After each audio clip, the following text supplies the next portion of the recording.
आज की इस वीडियो में हम देखने वाले हैं सेकंड पार्ट। ठीक है, पार्ट सेकंड हमारा चैप्टर लास्ट वाला जो है। और यहाँ पे एक बार आप सिलेबस देखिए। एरा ऑफ कोलिएशन यानी कि गठबंधन वाला जो समय था, युग था, वो मैं आपको बता चुका हूँ पार्ट वन में।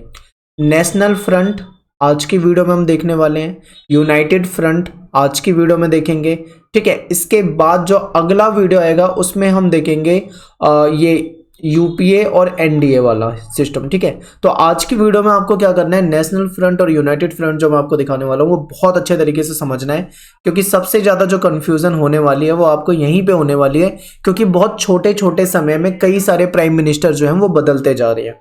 यानी कि कोई भी सरकार अपना जो टर्म है पूरा 5 साल वाला जल्दी से कंप्लीट नहीं कर पा रही है। मतलब कोई 1 साल में गिर रही है, कोई 7 महीने में गिर जा रही है सरकार, तो ऐसा ऐसा चल रहा है। तो इसलिए प्राइम मिनिस्टर ज्यादा हो जाते हैं, तो आपको थोड़ा याद रखने में दिक्कत आएगी।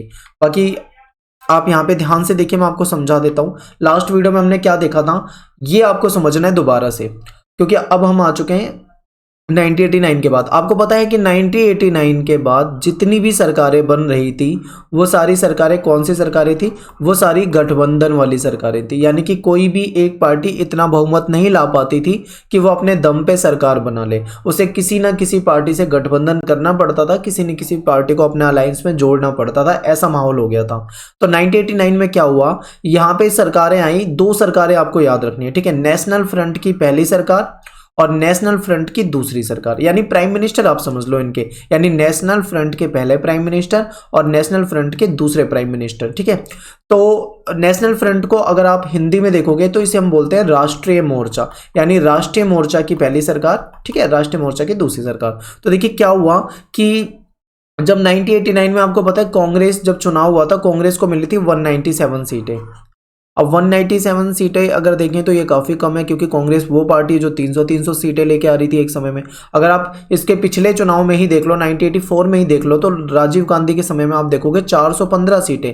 ऐतिहासिक विजय, जो आज तक के इतिहास में किसी को भी 415 सीटें नहीं मिली थी, जो कि राजीव गांधी को मिली थी। और उसका कारण ये था कि इंदिरा गांधी जो थी उनकी हत्या हो गई थी, और उस कहीं ना कहीं सहानुभूति वाला असर दिखा था देश में, क्योंकि इंदिरा गांधी जो थी एक लोकप्रिय नेता थी और राजीव गांधी जो थे उनके बेटे थे। तो आप समझ सकते हो ना, एक सहानुभूति वाला माहौल बन गया था, जिसके कारण 415 सीटें आई, और ये ऐतिहासिक विजय आप समझ सकते हो।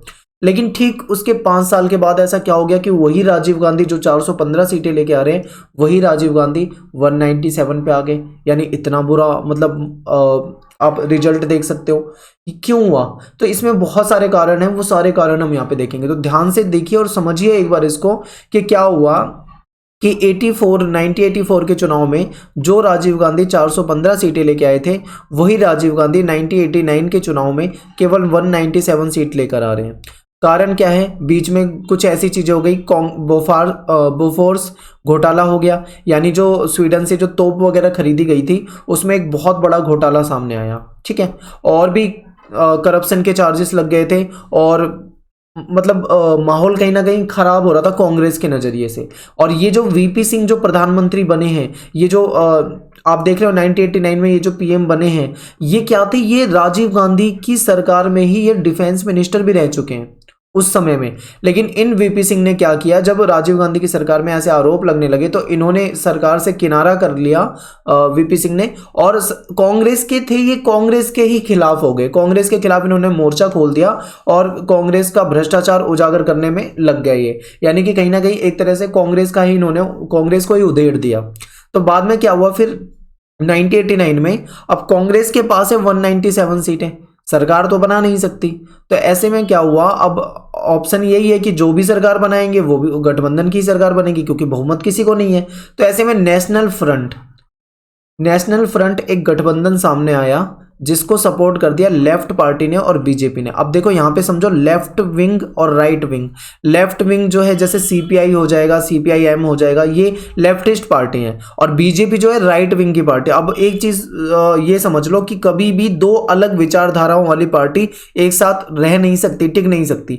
लेकिन यहाँ पे क्या हुआ, बीजेपी और लेफ्ट पार्टियों की जो विचारधारा बिल्कुल अलग है, लेकिन यहाँ पे ये भूल गए सब कुछ, और इन्होंने नेशनल फ्रंट को समर्थन कर दिया बाहर से। अब आप सोचो कि क्यों भूल गए? आखिर ऐसा क्या हो गया जो बीजेपी लेफ्ट के साथ मतलब आ गई?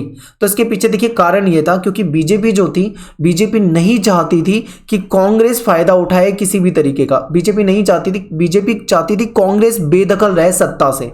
इसीलिए बीजेपी ने बोला कि कांग्रेस को सत्ता से बेदखल करने के लिए बेशक से हमें लेफ्ट से गठबंधन बनाना पड़ जाए, लेफ्ट के साथ जाना पड़ जाए, वो मंजूर है, पर हम कांग्रेस को सत्ता में नहीं देख सकते। ऐसा हो गया तो बीजेपी ने बाहर से सपोर्ट कर दिया और वीपी सिंह की सरकार आई। और लेकिन ज़्यादा समय नहीं चल पाई। आप देख रहे हो दिसंबर से 1989 से नवंबर 1990 तक कितना कम समय के लिए सरकार थी।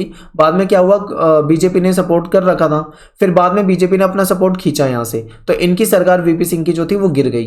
फिर उसके बाद क्या हुआ, फिर से 1990-91 में दूसरी सरकार बनी, वो भी नेशनल फ्रंट की ही थी। लेकिन इस बार क्या हो गया, इस बार चेंज हुआ, क्योंकि उस बार बीजेपी नहीं चाह रही थी कांग्रेस आए, लेकिन इस बार कांग्रेस नहीं चाह रही कि बीजेपी किसी भी तरीके से सत्ता में रहे या सपोर्ट में रहे। तो इस बार कांग्रेस ने सपोर्ट कर दिया नेशनल फ्रंट को, जनता पार्टी ने सपोर्ट कर दिया, समाजवादी पार्टी ने, इन सब ने सपोर्ट कर दिया नेशनल फ्रंट को और बीजेपी को कर दिया बाहर। अब इस बार कांग्रेस के सपोर्ट से कौन आ गए, चंद्रशेखर आ गए। अब चंद्रशेखर पीएम बने, लेकिन इनकी सरकार भी ज्यादा लंबे समय नहीं चल पाई। आप देख पा रहे हो 1990 से 91, नवंबर से जून, बहुत कम समय तक सरकार है। तो ऐसे में क्या हुआ, ये इनकी सरकार भी बाद में कांग्रेस के समर्थन खींचने से गिर गई। फिर बाद में एक सरकार आई जो कि 5 साल निकाल गई अपने, जो कि थी पीवी नरसिम्हा राव। ठीक है, ये फिर से यहाँ पे कांग्रेस को सहानुभूति वाले वोट मिले, क्योंकि बीच में राजीव गांधी की हत्या हो गई थी। ये आपको इतना समझ में आ रहा है। इसके बाद फिर ये बीजेपी की सरकार आई मात्र 13 दिन के लिए, और ये पूरा का पूरा ऐसा रहा। हो सकता है आपको यहाँ पे थोड़ी कंफ्यूजन हुई हो, मैंने आपको बताया इतना सारा, शायद आपको लगा कि क्या है, लेकिन मैं आपको अब एक एक टॉपिक पे ले चलता हूँ बिल्कुल डीप। मैं आपको सीधा वीपी सिंह से स्टार्ट करूंगा, चंद्रशेखर पे जाऊंगा, फिर नरसिम्हा राव पे जाऊंगा, फिर अटल बिहारी वाजपेयी पे जाऊंगा। बीच में जो जो घटनाएं महत्वपूर्ण हो रही है वो सारी बताऊंगा। आपको क्या करना है, वीडियो को आप पॉज करके नोट डाउन कर सकते हो। फर्स्ट टाइम आप वीडियो देख लो, सेकंड टाइम आप नोट डाउन कर लो, क्योंकि आपको किताबों में ये कंटेंट नहीं मिलेगा। सिलेबस में आपके चेंजेस हैं, आप एनसीईआरटी से अगर ढूंढोगे तो आपको नहीं मिलेगा, पहले बता रहा हूँ, बहुत सारी चीजें एक्स्ट्रा डाली हुई है यहाँ पे। तो चलिए आगे देखते हैं। फिर ये जो नेशनल फ्रंट के बाद जो यूनाइटेड फ्रंट है, इसको भी समझाएंगे। ठीक है, उसके बाद फिर एनडीए और यूपीए, वो बाद में चलेंगे हम थर्ड पार्ट की तरफ। तो चलिए देख लेते हैं। सबसे पहले हम यहाँ पे बात कर लेते हैं सेकंड पार्ट की। आज हम सेकंड पार्ट देखने वाले हैं यहाँ का। और टेलीग्राम ग्रुप नहीं ज्वाइन किया तो आप ज्वाइन कर सकते हो, 4900 से ज्यादा स्टूडेंट हो चुके हैं वहाँ पे। चलिए शुरू करते हैं। गठबंधन सरकार, सबसे पहले देखिए गठबंधन सरकार जो है हम पढ़ेंगे 1989 से 1998 तक। अब आप सोचोगे 98 तक क्यों पढ़ रहे हैं, उसके बाद का क्यों नहीं पढ़ रहे हैं, तो मैं अब जब आप वीडियो देख लोगे आपको समझ में आ जाएगा। पहले हम लगभग 9 साल की बात पढ़ेंगे। ठीक है, क्या क्या हुआ इस दौरान में, क्योंकि इस दौरान में बहुत उठापटक चली थी, तो इसको समझ जाओगे तभी आपको आगे का बताएंगे। तो देखिए 1989 में, 1989 में 9वीं लोकसभा, 9th लोकसभा का चुनाव हुआ। अब ये जो चुनाव हुआ, इसके परिणाम जो थे, यहां से एक चीज सामने आई कि कांग्रेस की जो कांग्रेस प्रणाली होती थी या कांग्रेस की का वर्चस्व होता था, कांग्रेस की जो सत्ता रहती थी, वो कहीं ना कहीं धीरे धीरे खत्म होने लगी थी। कांग्रेस मात्र 197 सीटों में सिमट गई, जबकि यही कांग्रेस अगर पिछले 5 साल पुराने वाले चुनाव में देखो तो यही कांग्रेस 415 सीटें लेकर आई थी, और यही कांग्रेस ठीक 1989 में 197 पे आ गई। लेकिन यहाँ पे फायदा हो गया दूसरी पार्टी को, बीजेपी जो थी। अगर आप बीजेपी देखोगे इस वाले चुनाव में, इससे पहले वाले चुनाव में, तो इसकी सीटें बहुत कम थी, मात्र 2 के करीब सीटें थी। ठीक है, तो यहां पे देखो कितना ज्यादा मतलब उछाल आ रहा है। जो 415 के करीब सीटें लाने वाली पार्टी है वो 197 पे आ गई, लेकिन बीजेपी, वो पार्टी जिसकी केवल 2 सीटें थी, मात्र 2 सीट, वो पार्टी एकदम से 85 पे पहुंच गई। यानी बहुत ज्यादा उछाल जो हुआ वो बीजेपी पे आया। जनता दल को यहाँ पे लाभ हुआ, आप देख रहे हो। ठीक है, मार्क्सवादी और सीपीआई एम और सीपीआई की बात करें तो ये भी एक तरह से फायदे में ही है। लेफ्ट की पार्टियां भी देखो 33 12 सीटें ला रही है, तो इनके हिसाब से ठीक ही है, लेकिन यहाँ पे फायदा ऐसा हुआ। अब क्या हुआ कि यहाँ पे ध्यान से अगर आप देखोगे ना आंकड़ों को, तो आपको समझ में आएगा कि कोई भी पार्टी अपने दम पे सरकार नहीं बना सकती। क्यों नहीं बना सकती, क्योंकि बहुमत तो किसी को भी नहीं मिला है। लेकिन कांग्रेस सबसे बड़ी पार्टी अभी भी है, बेशक से इसकी वोट और सीटें कम हो गई हों, लेकिन बड़ी पार्टी तो अभी भी है, क्योंकि 197 सीटें हैं, किसी की नहीं है इतनी सीटें। तो ऐसे में क्या हुआ, सामने ऑप्शन यही था कि अब जो भी सरकार बनेगी वो गठबंधन की सरकार बनेगी। ठीक है, गठबंधन की सरकार। तो फिर ऐसे में क्या हुआ, वीपी सिंह जो थे, विश्वनाथ प्रताप सिंह, इनको पीएम बनाया गया 2 दिसंबर 1989 से 10 नवंबर 1990, यानी दिसंबर से नवंबर तक नेशनल फ्रंट वाली इनकी सरकार चली, जिसको लेफ्ट ने और बीजेपी ने बाहर से सपोर्ट किया था। और इनकी ये गठबंधन वाली सरकार थी। समय बहुत कम था, ज़्यादा लंबे समय तक नहीं रहे ये पीएम, लेकिन फिर भी 1989 में ये आ गए। अब क्या हुआ, इनके काल में, इनके प्राइम मिनिस्टर रहने के दौरान कुछ महत्वपूर्ण घटनाएं हुई। वो घटनाएं बहुत ही महत्वपूर्ण है, क्योंकि भाई वीपी सिंह जो थे चाहते थे कि कुछ ना कुछ ऐसा कर जाएं कि मतलब लोग इन्हें याद रखें एक अच्छे पीएम के तौर पे। तो ये वही वीपी सिंह है जो कभी राजीव गांधी के कैबिनेट में मंत्री होते थे, और ये वही वीपी सिंह है जिन्होंने राजीव गांधी को ही उधेड़ना शुरू कर दिया, यानी राजीव गांधी के खिलाफ ही आ गए। क्योंकि जो बोफोर्स घोटाला हुआ था उसमें इन्होंने बहुत आलोचना करी राजीव गांधी की, और इन्होंने ये भी कहा था बयान में कि मेरे पास ऐसे सबूत हैं, अगर मैं इसको खोल दूं तो राजीव गांधी जो है उनकी सत्ता और उनकी जो इमेज है वो बिल्कुल खराब हो जाएगी, यानी कि ऐसे सबूत हैं, ऐसा इन्होंने कहा था। तो ये वीपी सिंह है। अब देखिए क्या क्या हुआ इनके समय में। सबसे पहले तो ये देख लो, गठबंधन की सरकार थी, हम सभी जानते हैं, क्योंकि बहुमत तो मिला ही नहीं है। राष्ट्रीय मोर्चा, इसको नेशनल फ्रंट इंग्लिश में बोलते हैं, हिंदी में राष्ट्रीय मोर्चा कहते हैं, ठीक है। समर्थन इसको लेफ्ट फ्रंट ने दे दिया था, यानी जो लेफ्टिस्ट पार्टी थी सीपीआई सीपीआईएम जैसी, और राइट विंग की पार्टी जो भारतीय जनता पार्टी हो गई, ये इन्होंने सपोर्ट कर दिया था। नेशनल फ्रंट एक ऐसी सरकार ऐसी सरकार थी जिसको राइट विंग और लेफ्ट विंग दोनों ने सपोर्ट किया था, जबकि राइट और लेफ्ट एक दूसरे के कट्टर दुश्मन कह लो, या फिर कट्टर मतलब आलोचक होते हैं, ठीक है। तो ये हो जाएगा यहाँ पे। अब बात कर लेते हैं वीपी सिंह। वीपी सिंह जो थे कांग्रेसी नेता रहे हैं, और इन्होंने बोफोर्स घोटाला जो हुआ था उसको उजागर किया था, और इन्होंने कांग्रेस का विरोध किया था, राजीव गांधी का खासकर विरोध किया था। आपने ये देखा ही, अभी बताया मैंने। राजीव गांधी की सरकार के समय में रक्षा मंत्री भी थे ये, लेकिन 1987 के आसपास इन्होंने अपना पद से इस्तीफा दे दिया था, ठीक है, क्योंकि घोटाला वगैरह जब सामने आया था तो ये उससे काफ़ी मतलब नाराज थे। बाद में राजीव गांधी के खिलाफ इन्होंने मोर्चा खोला, कई जगह रैलियां करी, और कांग्रेस के खिलाफ बोलने लगे। जब वीपी सिंह कांग्रेस के खिलाफ बोलने लगे, और उस समय में कांग्रेस की जो इमेज थी वो बहुत खराब हो गई थी। अब आप सोच रहे हो ना कि कैसे ये 415 से कैसे ये 197 पे आई, तो इसका कारण यही था कि जो कांग्रेस की इमेज थी वो बहुत ज़्यादा खराब हो गई थी। बड़े बड़े करप्शन के चार्जेस लग चुके थे, और ये सारा सिस्टम यहाँ पे चला था। और जो वीपी सिंह जैसे नेता थे, इन्होंने इनका बहुत मतलब विरोध करा, हर जगह जाके इसका विरोध किया था। आगे देखिए, वीपी सिंह के कार्यकाल में कुछ बड़ी घटनाएं, या फिर आप कह सकते हो कि कुछ महत्वपूर्ण घटनाएं, ये बहुत ही महत्वपूर्ण घटनाएं हैं, क्योंकि इससे पूरा देश बहुत ज्यादा प्रभावित हुआ। सबसे पहले आप देखो मंडल कमीशन, ये वही मंडल कमीशन है जो मैंने आपको पढ़ाया था इमरजेंसी वाले दौरान में, जब वो दूसरी सरकार आई थी, जनता पार्टी वाली सरकार आई थी, तब मंडल कमीशन बनाया गया था, ठीक है। तो ये जो मंडल कमीशन था वो सरकार बना के तो चली गई, लेकिन उसकी सिफारिशें आई बाद में। उसकी सिफारिशों को लागू किसने करा, वो करा वीपी सिंह ने। अब यहाँ पे समझिए, मंडल कमीशन ने ये कहा था कि ओबीसी यानी जो अन्य पिछड़ा वर्ग के जो भी मतलब लोग हैं, व्यक्ति हैं, उनको 27% यानी 27% का आरक्षण, रिजर्वेशन देने की बात कर दी गई थी, और गवर्नमेंट जॉब में और जो गवर्नमेंट इंस्टीट्यूट होते हैं वहाँ पे। अब 27% का आरक्षण जो था ये कम तो नहीं होता है, ओबीसी के लिए तो बहुत अच्छी बात है, लेकिन जो यूआर कैटेगरी से थे, जो अनरिजर्व कैटेगरी से थे, जो जनरल कैटेगरी से थे, उन्होंने इस बात का बहुत विरोध करा। जब ये मंडल कमीशन की सिफारिशों को लागू किया गया था, आप यकीन नहीं करोगे, अगर आप पुरानी वीडियोस या सर्च करोगे, देशव्यापी विरोध हुआ था, बहुत बड़े लेवल पे विरोध हुआ था। एक तरफ तो वो आ गए थे जो ओबीसी आरक्षण को समर्थन करते थे, तो दूसरी तरफ वो आ गए थे जो इसका विरोध करते थे।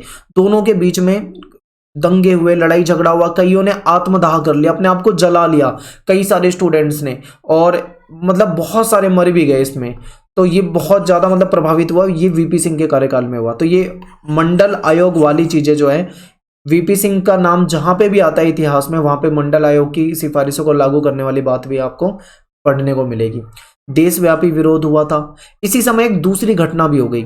अब ये जो लाल कृष्ण आडवाणी थे, ये भी राइट विंग के नेता हैं, और बहुत ही ज़्यादा मतलब इनकी इमेज जो है एक स्ट्रिक्ट इमेज आप समझ सकते हो। इन्होंने क्या करा, इन्होंने देखा कि भाई देश का माहौल ऐसा हो रहा है, अब ये आरक्षण के खिलाफ नहीं बोल सकते थे, बीजेपी से हैं, ध्यान रखना, आरक्षण के खिलाफ बोलेंगे तो इनको पता है कि जो बड़ा वोट बैंक है वो कहीं ना कहीं आरक्षण वाला है। तो ऐसे में इन्होंने ज़्यादा मतलब बीच में कुछ भी अड़ंगे नहीं डाले, जैसा हो रहा था होने दिया। लेकिन इन्होंने ये सोचा क्यों ना मतलब हम देश के रुख को बदले, देश के माहौल को बदले। तो राम रथ यात्रा उस समय में चलाई गई। ठीक है, राम रथ यात्रा में लाल कृष्ण आडवाणी जो थे एक वैन में बैठकर जा रहे थे और लोगों ने इनके पीछे पीछे लोग चल रहे थे, लेकिन जहाँ पे भी ये जा रहे थे कई जगह पे दंगे वगैरह जैसा माहौल हो गया था। तो ऐसे में जब ये इनकी यात्रा चली और जब बिहार में पहुंची इनकी यात्रा, तो इनको बिहार में रोक लिया गया। अब जब बिहार में रोक लिया गया लाल कृष्ण आडवाणी जो कि बीजेपी के एक अच्छे नेता हैं, तो आप समझिए कि उस समय में जो पीएम थे वो वीपी सिंह थे। वीपी सिंह को सपोर्ट किसका था? बीजेपी का सपोर्ट था। और बीजेपी के ही नेता को बिहार में रोक लिया गया है, तो बीजेपी इस चीज़ से खुश नहीं थी। बीजेपी ने क्या करा? वीपी सिंह वाली सरकार से अपना समर्थन खींच लिया। ठीक है, ये अयोध्या आंदोलन वाला, ये जो रथ यात्रा वाला जो मुद्दा था, ये बहुत इंपॉर्टेंट है। तो जब बीजेपी ने अपना सपोर्ट खींच लिया तो वीपी सिंह की सरकार क्या चलने वाली थी? नहीं चलने वाली थी। तो इसीलिए वीपी सिंह की सरकार जो थी वो गिर गई। अब जब वीपी सिंह की सरकार गिर गई तो अब ऐसे में क्या था? क्या दोबारा चुनाव कराएं? दोबारा चुनाव कराएंगे तो फिर से वही लंबा प्रोसेस हो जाएगा और बहुत ज़्यादा खर्चा भी होता है। तो ऐसे में फैसला ये हुआ कि अब नेशनल फ्रंट की ही सरकार आएगी, पर वीपी सिंह को नहीं बनाते, वीपी सिंह को हटा के कोई दूसरा प्राइम मिनिस्टर लाना पड़ेगा। ये बात चली। तो अब आप ध्यान से समझो, वीपी सिंह जो थे नेशनल फ्रंट से और सपोर्ट किसका था? बीजेपी का सपोर्ट था, प्लस में जो वामपंथी पार्टियां होती हैं, जो लेफ्टिस्ट पार्टियां होती है, सीपीआई जैसी पार्टी, इनका सपोर्ट था इनको। लेकिन जब बीजेपी ने सपोर्ट खींचा तो ये सरकार गिर गई। अब ऐसे में क्या हुआ? दूसरी प्राइम मिनिस्टर चंद्रशेखर बनाए गए। चंद्रशेखर जो थे ये नवंबर 1990 से जून 1991 तक, देखिए नवंबर 1990 से जून 1991 तक ये सरकार में रहे, सत्ता में रहे, प्राइम मिनिस्टर रहे। लेकिन इनको सपोर्ट किसने किया, ये ज्यादा इंपॉर्टेंट है। पहली सरकार जो थी नेशनल फ्रंट की, उसको बीजेपी का सपोर्ट था, लेकिन जो दूसरी सरकार आई उसको सपोर्ट करा कांग्रेस ने, क्योंकि कांग्रेस जो थी वो कांग्रेस समझ चुकी थी, क्योंकि बीजेपी ने ये जो रथ यात्रा वाला जो काम किया था, इससे पूरे देश में माहौल बीजेपी की तरफ हो रहा था और बीजेपी को मतलब बीजेपी की तरफ बहुत ज्यादा मतलब झुकाव हो रहा था सभी लोगों का। तो ऐसे में जो दूसरी पार्टियां थी वो डर गई थी। कांग्रेस समझ चुकी थी कि अगर मतलब ऐसे ही चला तो बीजेपी हमसे बहुत ऊपर चली जाएगी और हम बिल्कुल डूब जाएंगे। तो ऐसे में कांग्रेस नहीं चाहती थी कि किसी भी तरीके से, अब जो सरकार आ रही है दूसरी, वीपी सिंह वाली गिर गई है, पर ये जो चंद्रशेखर वाली जो दूसरी सरकार है, ये सरकार में बीजेपी नहीं होनी चाहिए। इसीलिए कांग्रेस ने क्या करा? इसको सपोर्ट कर दिया। समाजवादी जो पार्टियां थी उसने सपोर्ट कर दिया, जनता पार्टी, ये सब ने सपोर्ट करके नेशनल फ्रंट को एक नया पीएम बनाया जो कि थी चंद्रशेखर। लेकिन ये भी एक लंबे समय तक नहीं चल पाए। ध्यान से देखो आप, कोई ऐसा नहीं है कि 2 साल 4 साल 5 साल चला लिए, नहीं, बहुत कम छोटे समय तक ही पीएम रह पाए। बाद में कांग्रेस ने अपना सपोर्ट इनसे खींच लिया।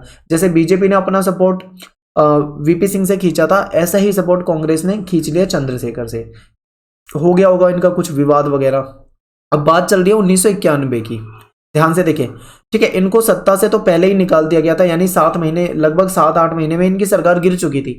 लेकिन जब तक दोबारा चुनाव नहीं हो जाते या दोबारा से कोई पीएम नहीं बनाया जाता, तब तक तो जो पुराने प्राइम मिनिस्टर होते हैं वही देखते हैं। तो इसलिए इनका यहाँ पे आप जून 1991 तक देख रहे हो, वरना सरकार तो इनकी पहले ही बीच में कहीं गिर चुकी थी। ठीक है, तो ये आपको यहाँ पे समझ में आ गया। और यहाँ पे एक चीज़ देखिए, एक इंपॉर्टेंट पॉइंट था।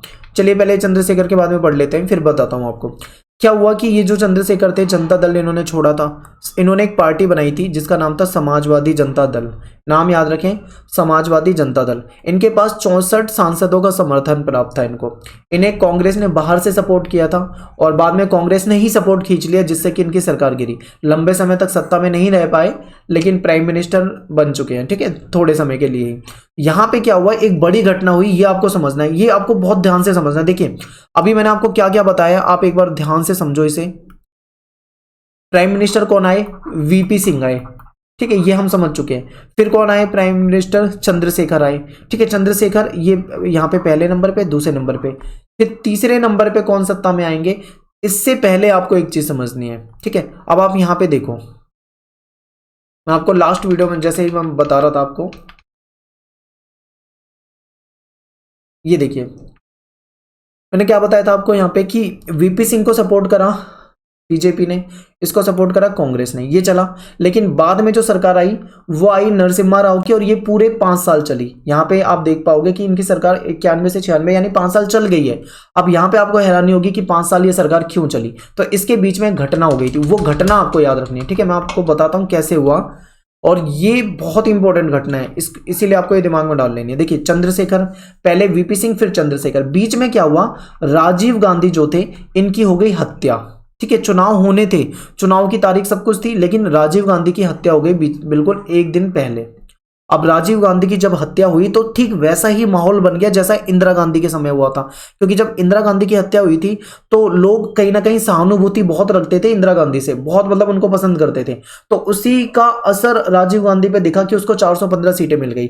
अब राजीव गांधी की हत्या हो गई तो फिर से माहौल जो था बिल्कुल बदल गया। ठीक है, वीपी सिंह चंद्रशेखर के बाद राजीव गांधी की जब हत्या हुई तो माहौल जो था बिल्कुल बदल गया। ऐसे में क्या हुआ, चुनाव जो हुए तो लोगों ने कहीं ना कहीं वोट दिए कांग्रेस को। ठीक है, तो फायदा किसको मिल गया इसका, कांग्रेस को मिल गया। कांग्रेस को फायदा मिला, अच्छी सीटें लेके आ गई, लेकिन अब राजीव गांधी तो रहे नहीं, तो अगला पीएम किसे बनाए, ये वाली बात चल रही थी। तो अगला पीएम जो बनाने की बात आई तो वहां पे देखो क्या हुआ, पीवी नरसिम्हा राव जो थे उनको अगला पीएम बनाया गया। ठीक है, तो इससे पहले एक पॉइंट और रह गया चंद्रशेखर के कार्यकाल का, इसे समझ लीजिए। जो चंद्रशेखर थे इनके समय में बहुत भयंकर आर्थिक संकट था, महंगाई बढ़ रही थी, जीडीपी दर की बात करें तो नीचे गिर रही थी, इनकी नीतियां सही नहीं थी, इसीलिए नहीं चल पाया, और कांग्रेस ने समर्थन भी जब खींचा तो ये सब हुआ।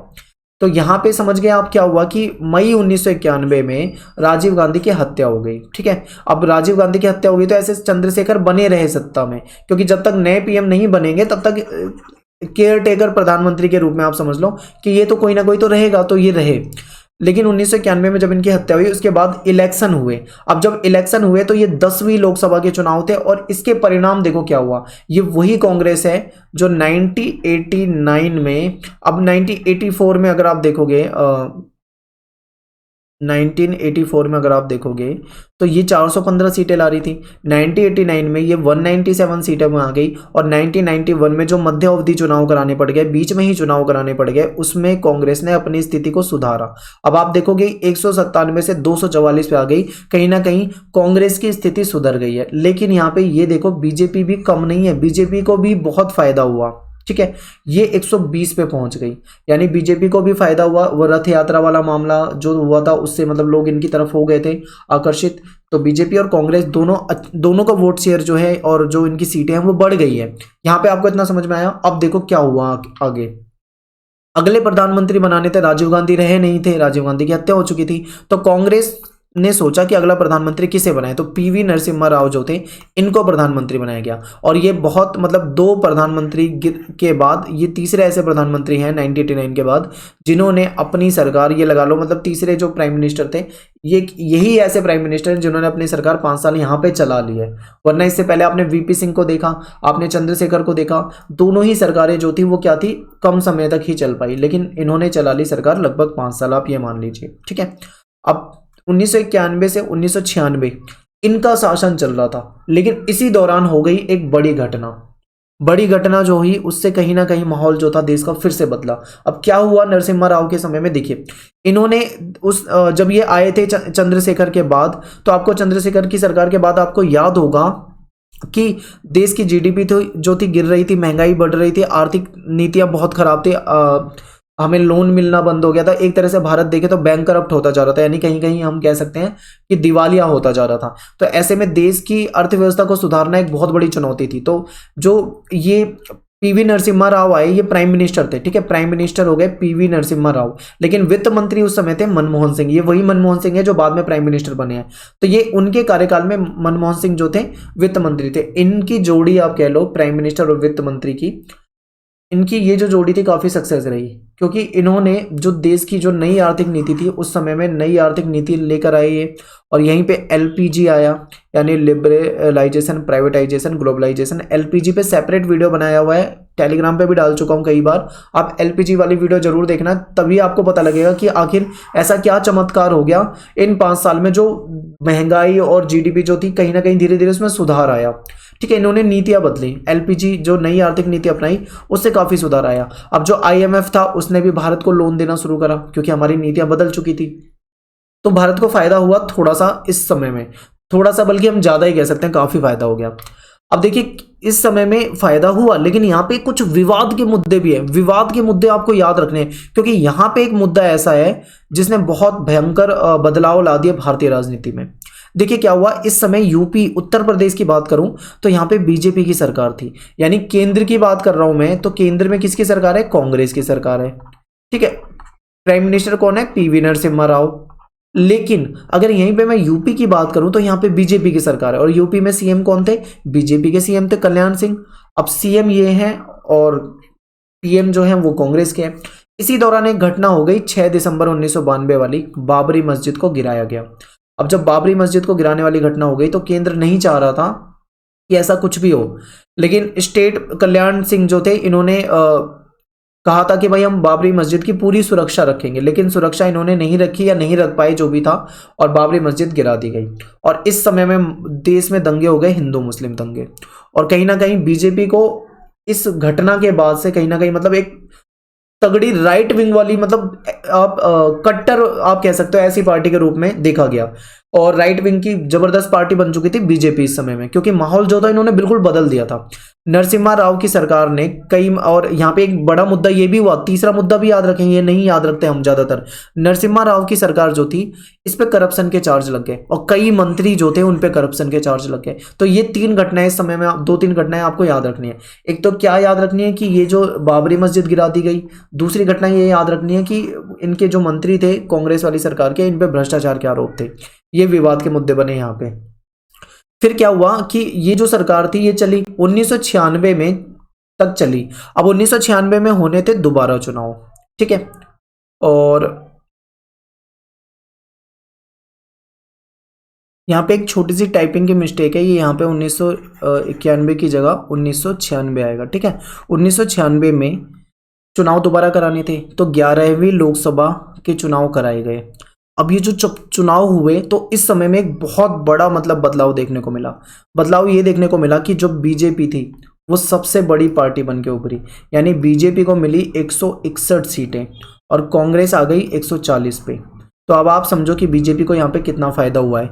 अब यहाँ पे हुआ क्या, देश का माहौल जो था वो बिल्कुल बदल चुका था, क्योंकि बाबरी मस्जिद गिराए जाने के बाद कहीं ना कहीं जो बीजेपी की तरफ रुख था लोगों का वो ज़्यादा हो चुका था, क्योंकि उन्हें लगा कि ये राइट विंग की पार्टी है और ये मतलब कहीं ना कहीं हिंदुत्व की विचारधारा को बढ़ावा दे रही है, ऐसा चला। तो ये जो 1996 के 11वीं लोकसभा के चुनाव हुए तो इसके बाद बीजेपी 161 पे आ रही है, 140। अब ऐसे में समस्या ये आई कि सरकार जो है अभी भी इतनी सीटें तो नहीं है बीजेपी के पास कि वो सरकार बना ले, और कांग्रेस के पास भी इतनी सीटें नहीं है कि सरकार अपने दम पे बना ले। सरकार बनानी है तो कहीं ना कहीं सपोर्ट लेना पड़ेगा, चाहे वो क्षेत्रीय पार्टी हो, लोकल पार्टी हो, कोई भी हो, जिनके पास सीटें हों उनसे सपोर्ट लेना ही पड़ेगा। तो ये वाला माहौल आ रहा था। यहाँ पे एक बहुत बड़ा आपको देखने को मिलेगा एक बदलाव। यहाँ पे क्या हुआ कि बड़ी पार्टी होने के नाते अटल बिहारी वाजपेयी को बुलाया गया सरकार बनाने के लिए। अटल बिहारी वाजपेयी गए, शपथ ली, ये 13 दिन के प्राइम मिनिस्टर भी बने, 13 दिन तक प्रधानमंत्री बने रहे। इन्होंने 13 दिन तक बहुत कोशिश की कि मुझे सपोर्ट मिल जाए दूसरी पार्टियों का, लेकिन माहौल ऐसा हो गया था कि जनता कहीं ना कहीं बीजेपी को पसंद कर रही थी, लेकिन जो दूसरी पार्टी थी कांग्रेस या फिर अन्य पार्टी, उनको लग रहा था कि अगर बीजेपी सत्ता में आ जाती है तो हमारी राजनीति खत्म हो जाएगी, क्योंकि बीजेपी ने हिंदुत्व की राजनीति की तरफ जनता का रुख मोड़ दिया था। उन्हें लगा कि अगर इसको सपोर्ट कर दिया तो हमारी राजनीति खत्म हो जाएगी। तो ऐसे में बड़ी पार्टी थी बीजेपी, लेकिन फिर भी सपोर्ट नहीं ले पाई, यानी इनको अन्य पार्टियों ने समर्थन नहीं करा। मात्र 13 दिन में प्राइम मिनिस्टर बने और इनकी सरकार जो थी वो गिर गई, नहीं दिखा पाए, मतलब अपना बहुमत नहीं दिखा पाए। तो अटल बिहारी वाजपेयी जो थे अपना बहुमत साबित नहीं कर पाए, क्योंकि उन्होंने अन्य पार्टियों का समर्थन इनको मिल ही नहीं पाया था। तो यहाँ पे बीजेपी ने एक चीज सीख ली। यहाँ पे देखो आगे मैं आपको बताऊंगा, पूरी चीजें याद रखनी है। बीजेपी को एक सीख मिल गई यहाँ से कि हमें क्या करना है। बीजेपी ने सोच लिया कि हमें क्या करना है, हमें चुनाव होने के बाद, चुनाव का रिजल्ट आने के बाद किसी पार्टी का सपोर्ट नहीं मांगना है। हम क्या करेंगे, हम पहले से ही पार्टियों को अपनी तरह अपने सपोर्ट में लेंगे, ठीक है। इसी तरीके से कहीं ना कहीं शुरुआत हो गई थी एनडीए की। अभी देखो national front end United front, ये 2 फ्रंट आपके सामने है ना। तो यहाँ पे एनडीए आपको नजर आएगा, ना ही आपको यूपीए नजर आएगा, क्योंकि अब धीरे धीरे शुरुआत हो जाएगी एनडीए की। तो अटल बिहारी वाजपेयी ने एक चीज सीख ली थी कि हमें बाद में, जैसे कि हमें किसी ने सपोर्ट नहीं करा सरकार बनाने के समय, तो हमें बाद में नहीं जाना, हमें पहले से ही सपोर्ट लेना है बाकी पार्टियों का। तो यहाँ पे इन्होंने इस्तीफा दिया, इनकी सरकार गिरी। आगे देखो क्या हुआ, आगे फिर एक ऐसे में ये हुआ कि भाई बीजेपी की सरकार बनी नहीं। आप देख पा रहे हो बीजेपी की सरकार इसलिए नहीं बनी क्योंकि इसको समर्थन नहीं दिया। फिर अब ऐसे में दूसरा रास्ता था कांग्रेस। कांग्रेस सरकार बना सकती थी चाहे तो सपोर्ट करके, पर कांग्रेस ने भी कह दिया कि भाई मैं भी सरकार नहीं, मतलब हम भी सरकार नहीं बनाएंगे। बीजेपी की सरकार बन नहीं पा रही है और कांग्रेस कह रही है हम सरकार बनाएंगे नहीं। अब ऐसे में भाई सरकार बनाएंगे नहीं तो काम कैसे चलेगा, सरकार तो किसी ना किसी की बननी है। तो फिर अन्य पार्टियों ने सोचा कि क्यों ना ऐसा करा जाए कि बीजेपी और कांग्रेस से अलग कोई सभी पार्टी मिलके सब सरकार बनाए, पर वो भी पॉसिबल नहीं हो पा रहा था क्योंकि इनके पास काफ़ी सीटें तो चाहिए थी। तो बाद में फिर समझौता ऐसा हुआ कि भाई एक नया फ्रंट बना। अब यहाँ पे नेशनल फ्रंट नहीं है, यूनाइटेड फ्रंट है। यूनाइटेड फ्रंट बना जिसको संयुक्त मोर्चा कहते हैं हिंदी में, ये बना। अब इस संयुक्त मोर्चा में कई सारी पार्टियां शामिल हो गई। अब ऐसे में क्या हुआ, कांग्रेस ने बाद में सपोर्ट तो कर दिया लेकिन बाहरी समर्थन था कांग्रेस का और सीपीआई का, यानी कम्युनिस्ट पार्टी का। अब देखो कांग्रेस जो है और सीपीआई जो है एक लेफ्ट विंग की पार्टी है। सीपीआई और कांग्रेस की अच्छी दोस्ती रही है, आप लंबे समय से इतिहास देख लोगे तो कहीं ना कहीं बेशक से ये एक दूसरे का विरोध करते हो, कांग्रेस और सीपीआई आपको विरोध करते नजर आते हो, लेकिन केरल जैसे राज्यों में आपको ये कहीं ना कहीं साथ भी नजर आ जाते हैं। तो इनकी विचारधारा ऐसी है, कहीं ना कहीं ये सपोर्ट कर देते हैं। तो इन्होंने कर दिया सपोर्ट, ठीक है भाई हम संयुक्त मोर्चा को यानी यूनाइटेड फ्रंट को कर देंगे सपोर्ट। और अन्य क्षेत्रीय पार्टी जो थी, लोकल पार्टी जो थी, वो भी आ गई सपोर्ट में क्योंकि सरकार तो किसी ना किसी को बनानी ही थी। तो इस तरीके से यूनाइटेड फ्रंट की सरकार बनी।